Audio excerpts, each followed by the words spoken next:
परम आदरणीय श्री धर्मनाथ प्रसाद यादव जी, आपको सर हम सबों की उम्र लग जाए, आप जिए हजारों साल और साल में दिन हो 50,000, आप ऐसे ही हम लोगों के बीच रहें। आपका संघर्ष और आपकी वाणी हमें हमेशा मिलती रहे। आप जिस संघर्ष को लेकर चले हैं, अधिवक्ताओं के मनोबल को हमेशा हर दिन हर वक्त आप बढ़ाने का काम करते हैं। इस उम्र में भी जिस जिंदादिली के साथ आप संघर्ष करने का काम करते हैं, अन्याय के खिलाफ आवाज उठाने का काम करते हैं, आपको मेरी ओर से और मेरे संघ की ओर से कोटिशा प्रणाम। आप ऐसे ही मुस्कुराते रहिए, स्वस्थ रहिए।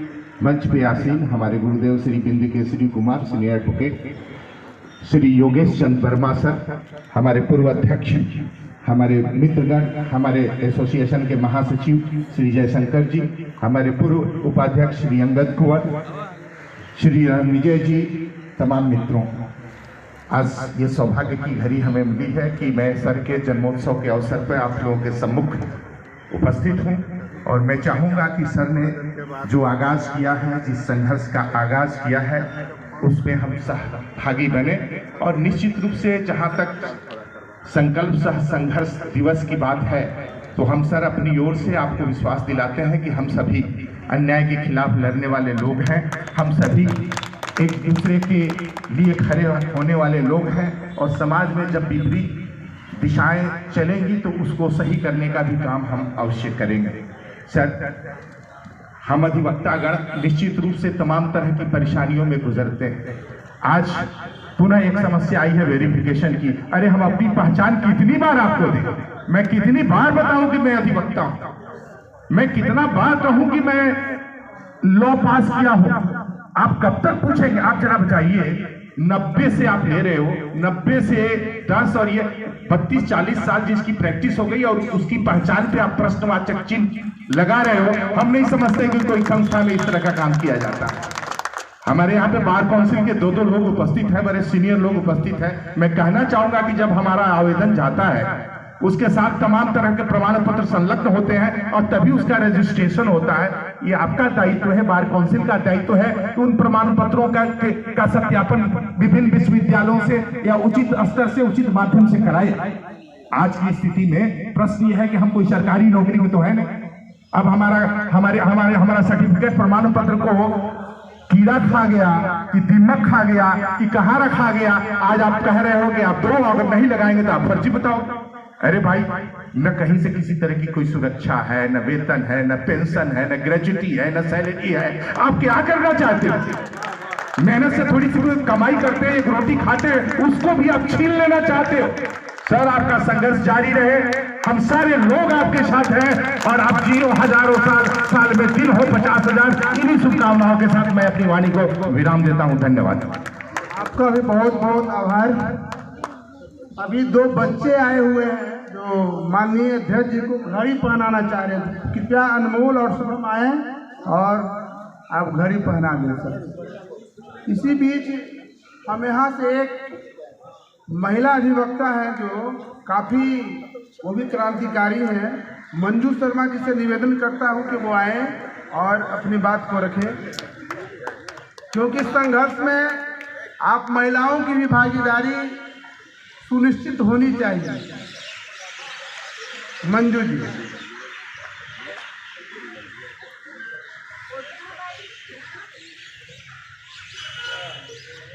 हाँ, संजोग से आज दादा की कलाई पे पोते के द्वारा घड़ी बांधा जा रहा है।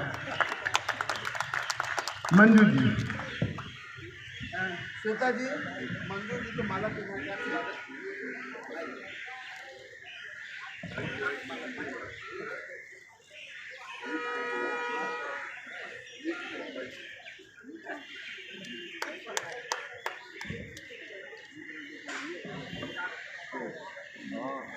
सबसे पहले धर्मनाथ सर को उनके जन्मदिन पर बहुत बहुत शुभकामनाएं और उनके प्रैक्टिस के 50 साल होने पर भी बहुत बहुत शुभकामनाएं।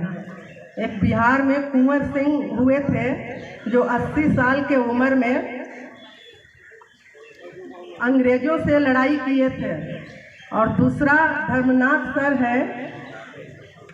वैसे तो अधिवक्ताओं की लड़ाई ये शुरू से लड़ते आए हैं और बार काउंसिल के मेंबर भी रहे हैं, लेकिन अभी 78 साल के उम्र में इनका थोड़ा क्रांतिकारी रूप दिख रहा है।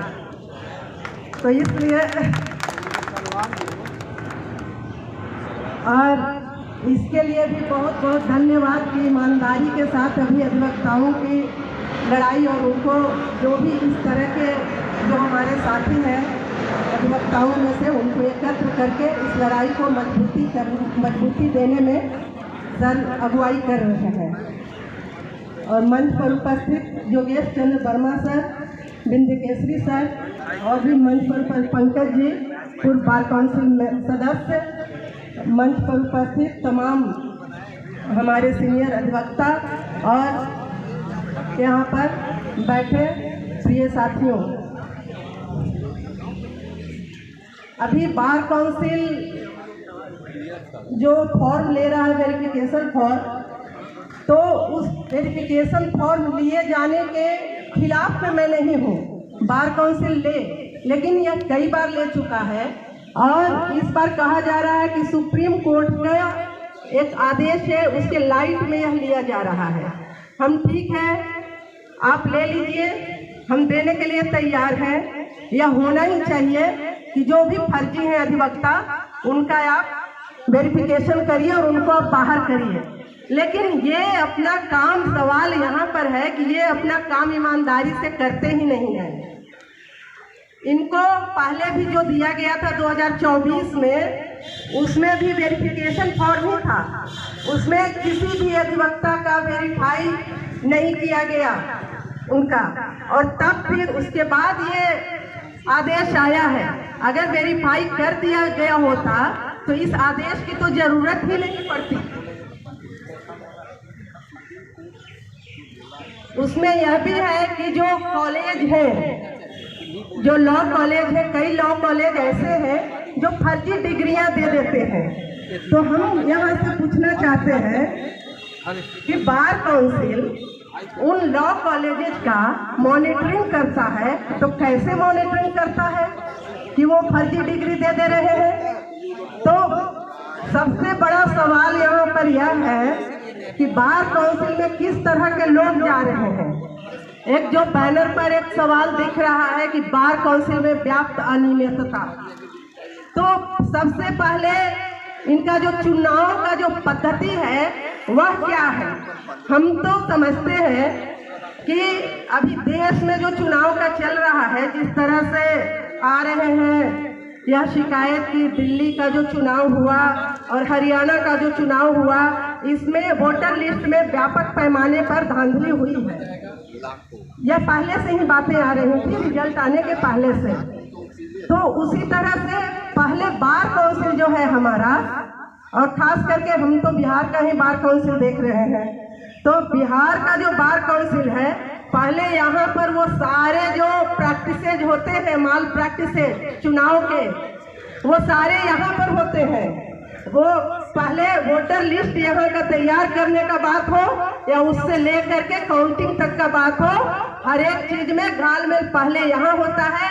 यहाँ पहले एग्जाम्पल सेट किया जाता है और तब उस एग्जाम्पल को हम देखते हैं कि देश में कहीं पर किसी राज्य में या पूरे देश में भी चुनावों में धांधलियाँ होती हैं। तो हम लोगों को इसके लिए भी सचेत रहना होगा, और हम अधिवक्ता हैं तो हमारी जिम्मेदारी यह भी बनती है कि बिहार में इस साल चुनाव होने वाला है, तो हम भी समाज के नागरिक हैं और सबसे अधिवक्ताओं ने आज़ादी की लड़ाई में अपनी बड़ी भूमिका निभाई थी। तो वोटर लिस्ट की गड़बड़ी और चुनाव की गड़बड़ी पर भी हमें चौकस रहना होगा। और भी समस्याएं हैं, खास करके महिलाओं की समस्याएं हैं। तो आप देखें कि जो 35% जो रिजर्वेशन मिला, उसकी वजह से जो लोअर कोर्ट है उसमें तो महिलाएं आ गई जुडिशियरी में, लेकिन प्रैक्टिस में नहीं दिखती हैं उतना। वही हाल यहाँ भी है। उसके सीटिंग अरेंजमेंट का सबसे बड़ा सवाल है, महिलाओं को सीट नहीं मिलता है। अगर वो उनके कोई मतलब उनके कोई फादर, कोई रिलेटिव अगर प्रैक्टिस नहीं कर रहे हैं, अगर वो फर्स्ट जनरेशन महिला हैं, तो उनको तो एकदम दरकिनार ही कर दिया जाता है। उनके लिए यहाँ पर कोई जगह नहीं होता है, उनके लिए कुछ नहीं सोचा जाता है। तो हम समझते हैं कि यहाँ से हमें थोड़ा सा महिलाओं को, और जो लोग पीछे रह गए हैं, समाज में भी जो पीछे रह गए हैं, जो इस विकास के दौर में पीछे रह गए हैं, इस जो जुडिशियरी है इसमें अधिवक्ता बनने में भी जो मैं कहती हूँ पिछड़े समुदाय या फिर दलित समुदाय से आने वाले जो भी अधिवक्ता हैं, तो उनको थोड़ा सा आगे रखने के लिए सोचना चाहिए। यह हमारी जिम्मेदारी बनती है कि जब हम अधिवक्ताओं का नेतृत्व करने चले हैं तो हमें सबसे पहले उनके बारे में सोचना चाहिए कि जो पीछे छूट गए हैं, वह चाहे पैनल का हो बात या फिर लीगल एड का हो, कमेटी का बात हो, कहीं का भी हो, अपॉइंटमेंट का सवाल, इन चीज़ों पर भी हमें ध्यान देना चाहिए। इसके साथ ही सीटिंग का सवाल बहुत बड़ा सवाल है। अभी सुप्रीम कोर्ट का ही एक गाइडलाइन आया है इसी जनवरी महीने में ही कि जितने भी कोर्ट परिसर हैं उन कोर्ट परिसरों की हालत बहुत ज़्यादा खराब है।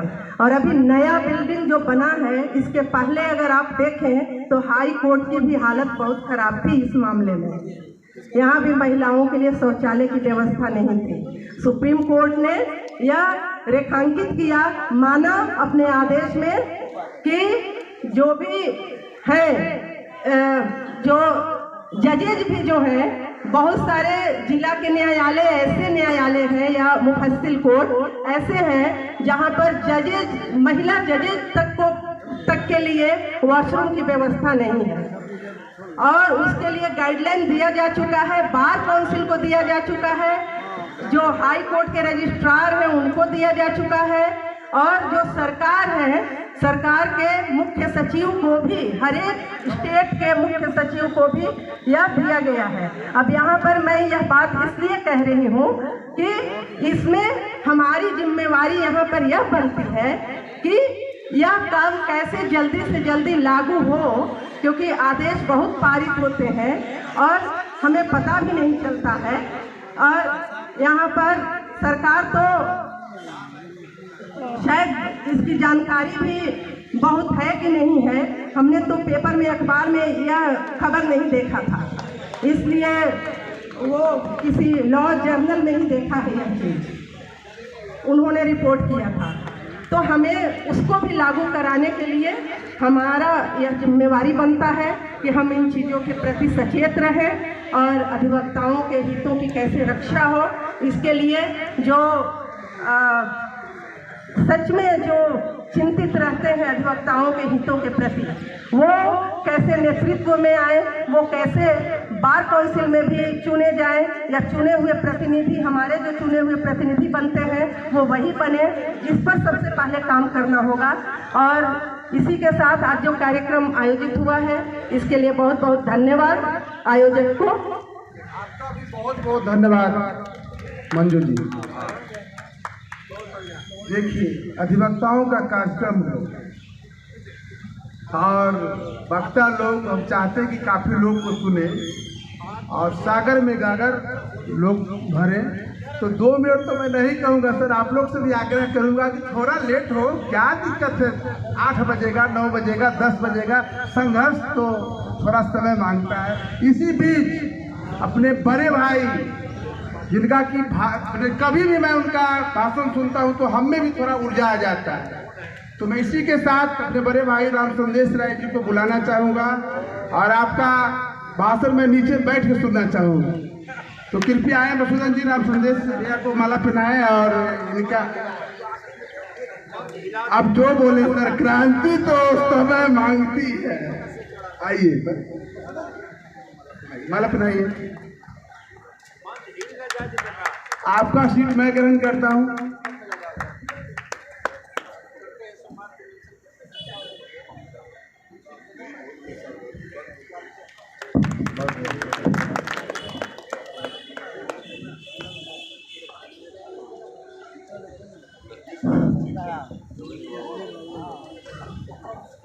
हमारे गार्जियन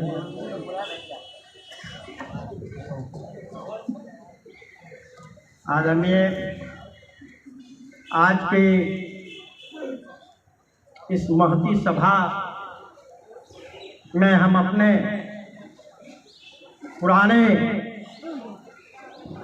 जानदार और शानदार क्रांतिकारी अधिवक्ता और 35 वर्षों से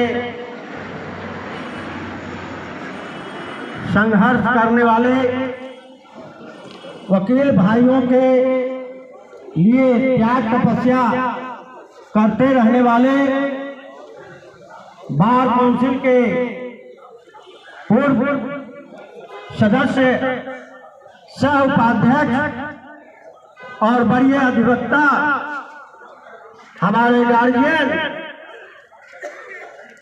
माननीय धर्मनाथ यादव जी का 78वां जन्मदिन के शुभ अवसर पर इस संध्या की घड़ी में बिहार बार काउंसिल के समक्ष पटना उच्च न्यायालय के प्रांगण में यह शताब्दी भवन में मना रहे और तमाम अधिवक्ता बंधु यहाँ हमारे सामने और मंच पर उपस्थित हैं, उन सभी का उनके साथ हमारे मंच पर उपस्थित हमारे गार्जियन पटना उच्च न्यायालय के वरीय अधिवक्ता बिंदकेसरी बाबू, हमारे अभिभावक 80 साल के उम्र में भी 84 साल की उम्र में भी वीर कुंवर सिंह को फेल कर देने वाले वरीय अधिवक्ता, अभी भी हम लोगों से जोश खरोश और माने जवानी अभी बरकरार है। हम लोग चाहते हैं कि हम लोगों का एक एक महीना का उम्र हमारे जोगेश बाबू को लग जाए, क्योंकि आज भी हम लोगों से अधिक जोश खरोश में दौड़ते रहते हैं। हमारे बीच भाई अरुण जी, प्रेम बाबू और पंकज बाबू और पतंजलि के डायरेक्टर साहब और हमारे बीच हमारे अभिभावक धर्मनाथ बाबू के गार्जियन और गुरु जी को इस संध्या की घड़ी में सबको इस माने जन्म शताब्दी में इनके जन्मदिन के अवसर पर सबको बधाई देता हूँ, अभिनंदन करता हूँ। समय की कमी है, लेकिन जो आज जन्मदिन के शुभ अवसर पर संकल्प सह संघर्ष दिवस का विषय रखा गया है। समय कम रहने के कारण प्रयास करूंगा कि कुछ बातें सुन लिया जाए। जो देश की आजादी के लिए आगे अधिवक्ताओं ने चला, हजारों अधिवक्ताओं ने नेतृत्व किया और देश को आजाद कराने का काम किया, कुर्बानी और शहादत देने का काम किया, खून बहाने का काम किया, वैसे अधिवक्ता बंधुओं के माँ और माँ बहनें निपुत्ति हुई। हमारे बच्चे लोग, हमारे बच्चे अनाथ हुए।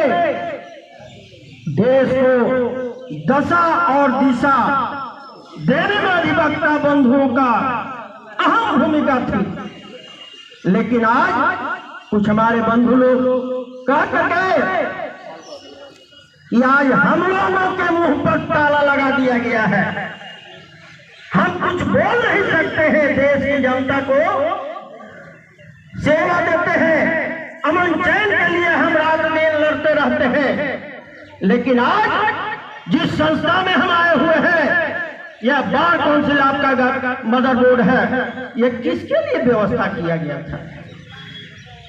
यह किस उद्देश्य से इसका व्यवस्था किया गया था कि हमारे अधिवक्ता बंधुओं को कोई कष्ट नहीं हो। यहाँ से इनरोलमेंट कराएंगे, बिहार के और देश के कोने कोने में वकालत करेंगे और अपने देश की जनता को अमन चैन और शांति दिलाने का काम करते रहेंगे। इस उद्देश्य से इस बार काउंसिल का निर्माण हुआ था, लेकिन जिस उद्देश्य से देश को 78 मैंने पहले जो आजादी मिला, आज उसी 78 साल के जन्मदिन पर मैं काला तंबू को धन्यवाद देता हूँ कि आपने आज इस उम्र में भी जो अपने उम्र के जब चढ़ते हुए जमाने में वकालत में जो आपने क्रांति किया था और वकीलों के लिए शहादत मैंने लोगों से कुर्बानी दिलाने का काम किया और लड़ने का काम किया, जेल के शिकंजे में जाने का काम किया, लेकिन आज आपके 78 वर्ष के बाद आप भी उसमें थे, लेकिन उसके पहले ये स्थिति नहीं थी। लेकिन आज कैसे लोगों के चंगुल में है, हमारा बार कौंसिल फंस गया है कि सिर्फ रोना रो रहे हैं कि हर साल आप जाली साबित होते हैं, अब फॉर्म जमा कर देते हैं तो जायज जेन्युइन के वकील कहलाते हैं, और 1 साल के बाद पुनः आप जाली हो जाते हैं। यह देश की आजादी दिलाने में और देश के लिए कुर्बानी देने में जो वकीलों ने कुर्बानी दिया और जो शहादत दिया, इसी दिन को देखने के लिए कि देश का लोग और जो बैठे हुए हैं लोग, ये लोग ईमानदार हैं, ये लोग जेन्युइन हैं। और जब 14 में अमेंडमेंट हुआ था, 14 में एक्ट लाया गया था वेरिफिकेशन का, हमारे धन्यवाद के पात्र हैं 10-15 भाइयों ने रामचंद्र सुनकर आवाज देकर कह रहा है, जोगेश बाबू उस समय हमारे बड़ी अधिवक्ता पटना हाई कोर्ट के एडवोकेट एसोसिएशन के अध्यक्ष थे, हम लोगों ने कुर्बानी देने के लिए भी तैयार था, और वहां जो वेरिफिकेशन का बक्सा में वेरिफिकेशन का फॉर्म जमा किया गया था, उसमें हम लोगों ने पानी पटाने का काम किया था। और वही जब था इस बार काउंसिल में आकर 5 बोरा उतार कर वेरिफिकेशन का फॉर्म जलाया गया था।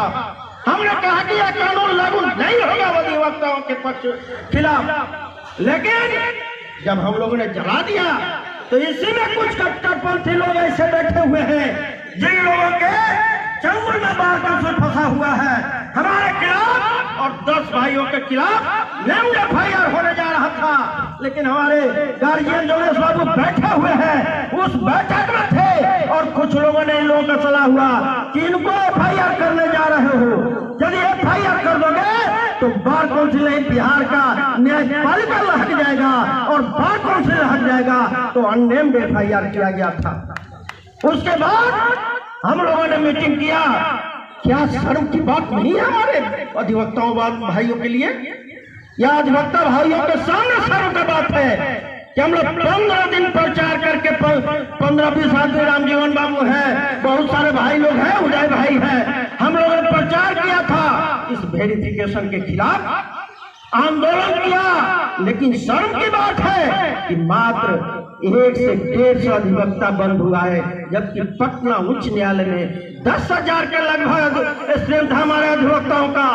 बगल में हमारा दानापुर सिविल कोर्ट है, पटना सदर कोर्ट है सिविल न्यायालय, लेकिन भीड़ सुन। और आज स्थिति आई है, जब विरोध किया तो 14 में अननेम्ड एफआईआर हुआ और 14 में 500 रुपया रखा गया था। आपसे बात फोकट में बिना पैसा का फॉर्म भरने के लिए कह रहे हैं ना, भर रहे हैं, उसमें 500 रुपया तय किया गया था, और 500 पर जब हंगामा हुआ तो 500 कम करके 100 किया, और 2015 में एक नया संशोधन बिल एक्ट लाया, और जिसके तहत आज हो रहा है उस 100 रुपया का भी हम लोगों ने विरोध किया था, जिसके चलते आज मुफ्त में आपको फॉर्म भरना पड़ रहा है, और वो 100 रुपया खा गया लोगों ने। और आज यह 100 रुपया क्या, आज ये फॉर्म जो जमा हो रहा है, एक भी फॉर्म का जांच नहीं होगा। 2014 से लेकर के आज तक वेरिफिकेशन हर साल हो रहा है, हम भर कर दे रहे हैं, उस कागज को जांच नहीं करेगा, लोग बेच करके खा जाएगा, लोग उसका पैसा तक खा जाता है। ऐसे लोग उसमें यह किया गया था कि वकील भाई अपना चरित्र सुधार ले। मैं पूछना चाहता हूँ किस बार काउंसिल जिस कोकस में फंसा हुआ है, जो वकीलों का मैं दर्द नहीं समझता है, वो लोग अपना कहा कि वकील चरित्र सुधार ले। अरे वकीलों का चरित्र साफ सुथरा है, कोरा कागज है, कोरा कागज पर क्लाइंट का काम करता है, कभी आज तक दगाबाजी नहीं किया। तुम लोगों ने अपना चरित्र सुधार लोगे, आप लोग चरित्र सुधार लोगे तो देश सुधर जाएगा, बार काउंसिल सुधर जाएगा, न्यायपालिका सुधर जाएगा। हमारा चरित्र क्या देखने चले हो? मैं पूछना चाहता हूँ कि आप लोगों ने शर्म की बात है। इस बार काउंसिल में हजारों हम जिसमें इन्वॉल्वमेंट कराते हैं, मैंने कहा था मित्र बंधुओं के साथ कि इस इन्वॉल्वमेंट का कागज जो है, जब हम इन्वॉल्वमेंट कराने आते हैं हम अपना ओरिजिनल सर्टिफिकेट जमा करते हैं, वो हमारा ओरिजिनल सर्टिफिकेट लेकर के फोटो कॉपी दिया। आप उस समय जांच क्यों नहीं कराए? 30,000 40,000 रुपया लेकर के खा जाते थे और मटर गश्ती करते थे। अब गोवा ऊटी और मनाली सारे लोग मस्ती लुटता था।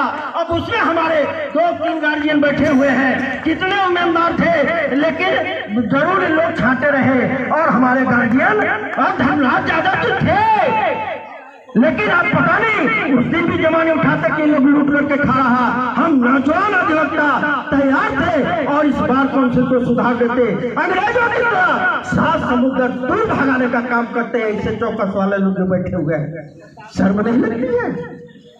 कोरोना क्या था? कोरोना में हमारे वकील भाई हमको आग से हमने देखा, खाने पर आफत हो गई। 1 महीना 2 महीना जितना पैसा था धीरे धीरे खत्म हो गया। कहीं कुछ नहीं, हमारे वकील भाई लोग साइकिल पर चाय लेकर बेचने लगे, पेपर बेचने लगे। एक भाई को हमने सियाना चौक पर देखा, ट्रक से सीमेंट उठा रहा था मुंह बांध करके। ऐसी स्थिति आ गई थी। क्या बार काउंसिल, इसमें तो हम बधाई देते हैं जोगेश बाबू को। एडवोकेट एसोसिएशन ने इन्होंने 3-3 हजार रुपया दिलाने का काम किया और ईमानदारी से दिलाया, जो आज तक वकीलों को माफ कर दिया और इन्होंने लिया नहीं। लेकिन bar council of state, bar council of India कहाँ बैठा था? 5 लाख 10 लाख 20 लाख करने वाला, जो हम वकील अपने मुंशी को मेहनताना 2,000 रुपया देते हैं, 2,000 ऐलान कर दिया। हमने हमारे मुंशी का लगता है कि 1 महीना का खर्चा नहीं है और वो हमको 2,000 दे, उसमें भी लूटपाट कर दिया सर। जिसको बांटने का दायित्व दिया शायद हमारे पंकज भाई हैं, पंकज भाई बार काउंसिल के उसमें मेंबर थे। इन्होंने आवाज दिया कि जिसको बांटने का दायित्व दिया वो 2,000 में कमीशन खाए। इन्होंने आवाज उठाया था, सोशल मीडिया पर हमने देखा था, हमने बधाई दिया। ये शर्म नहीं है? हम लोगों ने, उदय भाई है, हम लोगों ने हजारों वकीलों का सिग्नेचर करके सुप्रीम कोर्ट में केस फाइल किया और बहुत साहब चीफ जस्टिस ऑफ इंडिया थे। उन्होंने कहा कि वकीलों के मान और सम्मान के लिए इन लोगों ने केस किया है कि हम लोगों को आपसे कोई भीख नहीं चाहिए, जीने के लिए पैसा नहीं चाहिए, केवल हमारे लिए इतना कर दे, बैंक से परमिशन दिला दे कि 2 लाख 3 लाख जो भी पैसा लोगों को लोन वकील अपना कार्ड दिखाएगा, अपना प्रूफ दिखाएगा, उसको लोन पे 2 लाख रुपया दे दे विदाउट मुआवजा का इंटरेस्ट का। और बार काउंसिल ऑफ इंडिया का चेयरमैन हमारे ही, बड़ी शौक था कि मैंने हमारे बिहार का एक बेटा बार काउंसिल ऑफ इंडिया का चेयरमैन है और इन लोगों ने उसमें इंटरव्यू बन गया और देखा कि इन लोगों के कहने पर 2 लाख 3 लाख वकील भाइयों को मिल जाएगा विदाउट इंटरेस्ट और हम लोग स्वतः खत के आधार पर जमा कर देंगे। इन लोगों ने खा दिया उस केस को। अब बोलते साहब को ऑर्डर नहीं करने दिया। ऐसे लोग बैठे हुए हैं बिना गैजेट का, बिना कोई सहमति का, बिना कानून का लोग चेयरमैन यहाँ बन जाते हैं। हमने केस किया था और महिषा साहब माननीय जस्टिस के सामने बहस किया, उसको भी लोगों ने बरगला दिया और इनके प्रकार ने इलेक्शन करा दिया। इलेक्शन क्या मतलब हुआ? 30-30 हजार रुपया ले लिया गया, नॉमिनेशन थी, पैसा खा गया। कौन ऐसा इलेक्शन पिटीशन में, इलेक्शन एक्ट में प्रावधान है जी कि आप जो कैंडिडेट है अंदर में नहीं जा सकता है? बाप बेटा पंचवर्धा का दान 3 टका वाला कहानी कर दिया इन लोगों ने। ये लोग खा गया। बार काउंसिल के जितने कैंडिडेट थे बाहर घूम रहा है, आंख बंद डब्बा गायब हो गया और अपने आप चेयरमैन बन गया, कोई बड़े मेंबर बन गया और उसका जांच करा दिया जाए। माननीय धर्मनाथ बाबू ने केस किया है, वो भी वहां खाने पीने के लिए लोग तैयार है। केस को रफा दफा कर गए, लेकिन किसी तरह से धन्य है पटना उच्च न्यायालय का चीफ जस्टिस जो रहा, जिस पर एक भी उंगली नहीं उठा और किसी ने शिकायत नहीं किया वो चीफ जस्टिस राजेंद्र मेनन उस ट्रिब्यूनल का मेंबर है, और एक चेन्नई का जस्टिस है, और हमारे एक बिहार के मृदुला मिश्रा है। लेकिन राजेंद्र मेनन ने यह आदेश पास किया और इंटरिम ऑर्डर दिया कि ये लोग मेंबर जीत गया है, गेजेटेड नहीं हुआ है, इसलिए ये चेयरमैनशिप और मेंबरशिप का बंदरबाट नहीं करे, नॉमिनेशन नहीं करे और कोई पद नहीं दिखाएंगे। लेकिन वो चिट्ठी आए हुए 2 महीना हो गए, कहाँ है वो? सोचो उस आधार पर चेयरमैन, वर्तमान चेयरमैन को रिजाइन करके और सिक्योरिटी के माध्यम से एडवोकेट जनरल प्रेजेंट चेयरमैन होता है, उसको बुला के बैठा देना चाहिए। दूध का दूध और पानी का पानी हो जाता है। लाई नहीं लगती है। इस वकीलों के खून और पसीने की मेहनत को, कमाई को लूट करके खा रहे हो। जितना इसमें फेलियर है, हमारा वकील भाई एक्सीडेंट कर जाता है, वकील भाइयों को रोग हो जाता है, वकील भाई मर जाता है, मेडिकल एड चिन्हित लोगों को दिया जाता है, वैसे लोगों को दिया जाता है जो खाने पर, डायरी पर, बैग पर और चाट पर वोट दिला करके जिताने का काम करता है, वैसे लोगों को मेडिकल एड मिलता है। हमारे कितने बड़े अधिवक्ता बंधु मर गए। 4-4 साल तक हमारे 3 मेंबर यहाँ हैं, 4-4 साल तक 400 कि 500 के लगभग अभी डेथ क्लेम नहीं मिला। ये कौन लाएगा वकीलों के लिए? और लड़ने जाएगा तो कहेगा हमारे वकील भाई किनारे कस कर चले जाएंगे और कहेंगे इसको काम धंधा नहीं है, इसलिए नेतागिरी चौकियों पर बैठ कर कर रहा है। आज वेरिफिकेशन का मामला आ गया है। हमारे सैकड़ों भाइयों ने कहा कि भाई मेरा सर्टिफिकेट मैट्रिक का गोल हो गया है, सड़ गया है, कहीं मिल नहीं रहा है, कुछ नहीं मिला, क्या करें? बोले जिस समय हम भाइयों ने आंदोलन छेड़ा था, हमारे भाई लोग भी हमारे साथ, हमारे टीम के साथ, हमारे जो लड़ने वाले क्रांति भाई के साथ नहीं दिया, तो हमने कहा कि आप भी भोगे, हम भी भोगे, सब लोग भोगे। ये कहाँ से 90 वाले लोग, 90 के पाले वाले लोग जाए जो उससे पहले फेक सर्टिफिकेट नहीं था क्या? और सीनियर लोग आप जो हो गए वो डिजिटल, वो भी जायज हो गए, उनका फेक सर्टिफिकेट नहीं हो सकता है। जज का भी फेक सर्टिफिकेट हो सकता है। सुप्रीम कोर्ट का ये मन का वो फेक नहीं है क्या?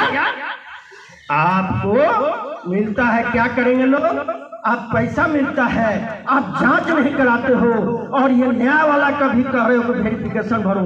क्यों पैसा मिलता है, आप जांच क्यों नहीं कराते हो? और काम धंधा क्या है? सारे स्कीम का पैसा लूट करके खाना, वेलफेयर का पैसा लूट करके खाना। आप केजरीवाल चुनाव आयोग था, केजरीवाल और मैंने विश्वास के नाम से चुनाव के समय में गली गली में लोग डरता था। आपका प्रशासन, आपका चरित्र, आपका व्यक्तित्व वकीलों के प्रति साफ सुथरा होता तो एक भी फेक सर्टिफिकेट नहीं आता। और 15 से फेक सर्टिफिकेट जांच करा रहा हूं। मैं चैलेंज करता हूं, कितने आपने जाली वकीलों को आज तक पनिश किया, निकालने का काम किया? यदि एक भी आज तक निकाल दिया होगा तो मैं गुलाम खटने के लिए तैयार हूं, वकालत नहीं करूंगा। वकीलों का शर्म नहीं आती है? किस उद्देश्य से बनाया गया था बार काउंसिल? हमारे मदरबोर्ड है, देख करके आंसू आता है, कलेश पर मने पर पिघल जाता है कि हमारे वकील भाइयों के साथ क्या हो रहा है। यही आप लोगों का कर्म है, अपना चरित्र सुधारो।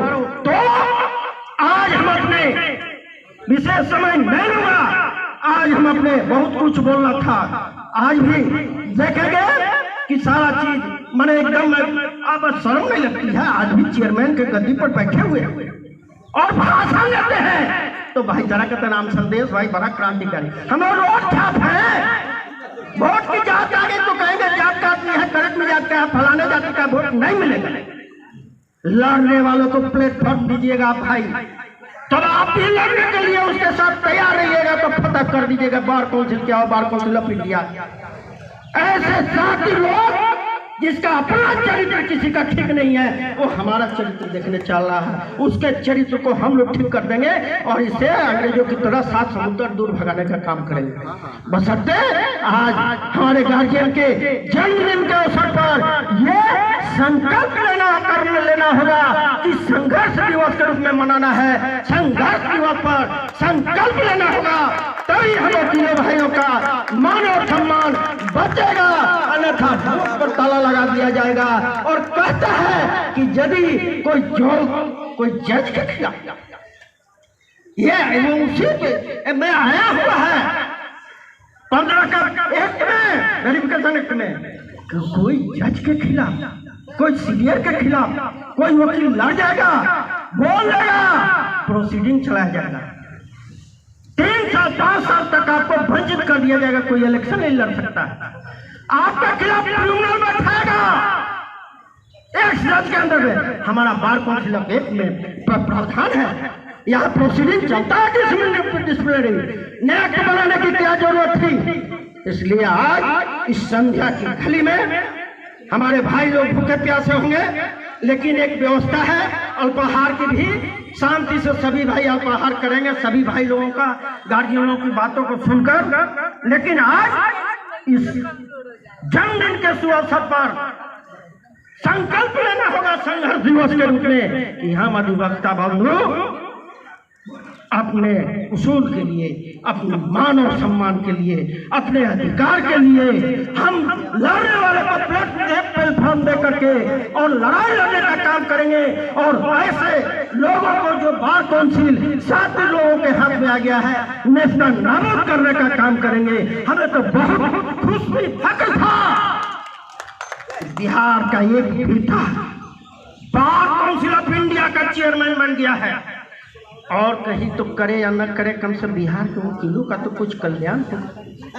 लेकिन क्या किया उसने? आते हैं, चेयरमैन का पद नहीं है और झंडा फहरवा देते हैं खड़ा होकर के। रामचंद्र में कोई गम नहीं है, न गोली खाने का, फांसी पर लटकने का। ले चलो जहां लड़ना चाहिए, लड़ने के लिए तैयार है। लेकिन आपको सबक लेना होगा कि हम आज आजाद हैं, आजाद रहेंगे, मरते वक्त भी यह संघर्ष दिवस हमारा मान और सम्मान के साथ जिंदा रहेगा। आजाद है वतन, आजाद रहेगा, मरते वक्त ही संविधान और वकीलों का मान सम्मान हमारे साथ रहेगा। जय हिंद, जय भारत। बहुत धन्यवाद। मैं समझता हूँ कि जी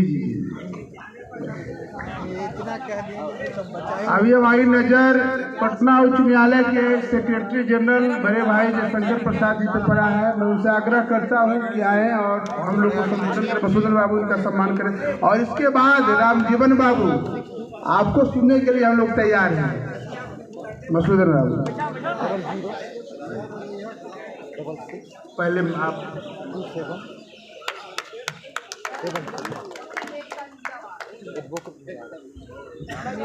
ठीक है। आदरणीय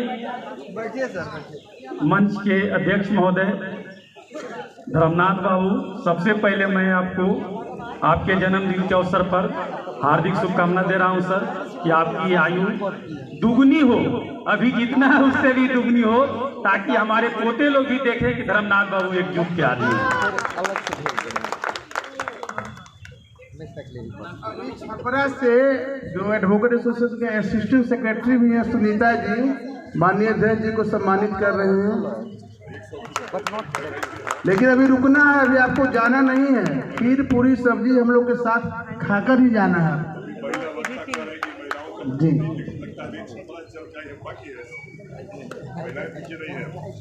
इसके बाद मैं आदरणीय धर्मनाथ बाबू के गुरु जी को नमन करता हूं। मंच पर विराजमान हमारे सीनियर अधिवक्ता जोगेश बाबू, इधर पंकज भाई हैं, रणविजय जी हैं और तमाम उधर अरुण भाई हैं। सबको मैं नमस्कार करता हूं। साथ साथ जितने हमारे सामने दीर्घा में बैठे हुए हैं हमारे मित्रगण हैं, सीनियर और कलीग हैं, उन्हें भी मैं नमस्कार करता हूं कि आप इस अवसर पर आए हैं और शोभा बढ़ाएं। अभी बात हो रही थी अधिवक्ता बंधुओं की कल्याण की बात। दोस्तों, हम लोग सचमुच शुरू से ही देखते आ रहे हैं कि बार काउंसिल कभी भी अधिवक्ता बंधुओं के लिए पॉजिटिव, खास करके जब विपत्ति आती है उसमें कभी ध्यान नहीं देता है कि फिनेंशियल हेल्प किया जाए। उदाहरण के रूप में आप कोरोना का समय देखिए। कोरोना के समय में केस का हमारे अधिवक्ता बंधुओं को कितना अभाव हो गया था। उस समय कहा गया कि आप एप्लीकेशन दीजिए, कुछ सहयोग राशि देंगे, लेकिन उसमें कंडीशन क्या था कि आपके पास घर नहीं होना चाहिए। इसका मतलब झोपड़ी में रहने वाले अधिवक्ता को देंगे, यानी जो झोपड़ी में रहते हैं उन्हीं को देंगे। तो झोपड़ी में कौन अधिवक्ता रहता है भाई, जो हाई कोर्ट और बार में प्रैक्टिस करता है। दूसरी चीज है 50,000 उनके अकाउंट में नहीं होनी चाहिए। मानी बेटी विवाह वगैरह के लिए यदि हम 50,000 जमा किए हुए हैं तो हेल्प के रूप में आप हमको कुछ नहीं दीजिएगा। तमाम कंडीशन लगी हुई। उसी बीच में हमारे जोगेश बाबू हमारे एसोसिएशन के प्रेसिडेंट थे, तो इन्होंने कहा कि ऐसा कीजिए, कोऑपरेटिव आपका है, एडवोकेट एसोसिएशन वगैरह सबको कहिए कि कोऑपरेटिव के जो मेंबर हैं उनसे कहकर और राशन वगैरह मंगवाइए और सबको बंटवाइए। तो हमने कहा कि ठीक है सर। उसके बाद उस समय चेयरमैन हमारे थे कोऑपरेटिव के हेमंत बाबू। हम लोगों ने एसोसिएशन के रिक्वेस्ट पर और अपने, चूंकि हम उस समय ज्वाइंट सेक्रेटरी थे, तो हम लोगों ने भेजा बिहार सरकार को, डीएम के यहाँ लेटर गया, सचिव के यहाँ लेटर गया, लेकिन यह कर रिजेक्ट कर दिया गया कि आप लोग को कहाँ से हम पैसा देंगे। यदि आप सबों को सहयोग देंगे तो हम झुग्गी झोपड़ी में रहने वाले अधिवक्ताओं लोगों को क्या मदद करें। तो एक पैसा का भी सहयोग नहीं हुआ। बार काउंसिल कंडीशन लगाई और उसमें 2-2 हज़ार सहयोग की, लेकिन हम लोगों ने निर्णय लिया कि नहीं, हमारे जो मेंबर कमजोर हैं और जो चाहते हैं, हमारे एडवोकेट एसोसिएशन के मेंबर जो चाहते हैं कि सहयोग राशि मिले, उनको 5-5 हज़ार रुपये हम लोग सहयोग करें। हम लोगों ने विचार किया कि जितना एप्लीकेशन आएगा लगभग 9-10 लाख रुपए में सबको बांटेंगे। एप्लीकेशन आई और सबको 3,000 से 31 रुपए हम लोगों ने सहयोग के रूप में दिया, लोन के रूप में दिया। लेकिन फिर बाद में हम लोगों ने कहा कि नहीं भाई, लोग रिफंड नहीं भी करते हैं तो हम लोग माफ कर देंगे। और आपको यह भी बताएंगे कि हम लोगों ने उसको अभी तक पेंडिंग ही रखा है, यानी माफ के रूप में ही रखे हुए हैं कि यदि जो नहीं वापस कर सकते हैं तो माफ कर देंगे।